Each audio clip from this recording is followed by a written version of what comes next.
السلام عليكم ورحمة الله تعالى وبركاته.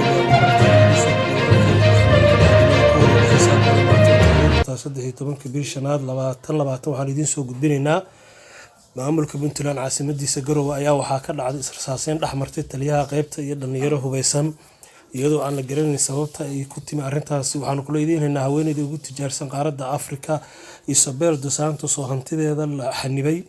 waxaan kaloo idiin haynaa Itoobiya oo siminaaro u furtay hay'adaha caafimaadka iyo dhakhaatiirta dalkaasi oo baraya ventilatorka mashiinada sida loogu shaqeeyo iyada oo ay dhammaan isbitaalada ku yaala magaalada Addis Ababa loo furay tababarkaasi. waxaan kaloo idiin haynaa isla Itoobiya webiga xireenka weyn ee Abiy lagu magacaabo ayaa waxaa soo baxday in Suudaan iyo Itoobiya ay isku dhaceen iyadoo halkaas oo hore biyo xireenkaasi isugu haysteen Masar iyo Itoobiya. waxaa la sheegay inay Suudaan diiday heshiiskaasi inay saxiixdo. fadlan daawade subscribe la comment channelka kala baqayn haddii taa markii ugu horreysay soo booqatay. haddaan u galno wararka dibadda, caasimadda dalkaasi Afghanistan ee Kabul waxaa ka dhacay isbitaal ku yaala halkaasi qarax ismiidaamin oo qof soo miidaamiyay halkaas isku qarxiyay iyadoo la sheegay inay ku dhinteen 10 qof iyo 2 ciyaal oo yaryar oo meeshaas ku dhashay. isbitaalkaas oo ahaa isbitaalka dhallaanka iyo hooyada.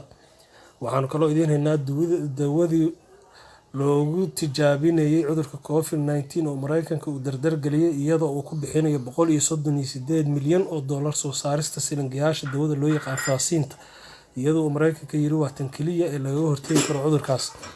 waxaanu kaloo idiin haynaa daawadayaal inay soo baxayaan khilaaf u dhaxeeya China iyo Mareykanka iyadoo oo dhoolatus uu ku sameynayo badda South China loo yaqaan Mareykanka iyo Australia oo iskaashanaya iyagoo halkaas ku soo bandhigay dhoolatus noocii ugu dambeeyay kaasoo Shiinuhu ka soo saareen ayaa la leeyahay walaac aad u weyn.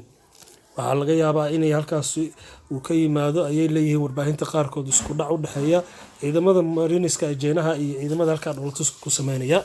waxaanu kaloo idiin haynaa daawadayaal midowga Afrika shir ay ku yeesheen magaalada Nairobi ayaa waxa ay ku codsadeen inuu China ka daayo deyn lagu qiyaasay inay dhan tahay $150 bilyan oo laga soo bilaabo 2010 lagu lahaa dalalka Afrika.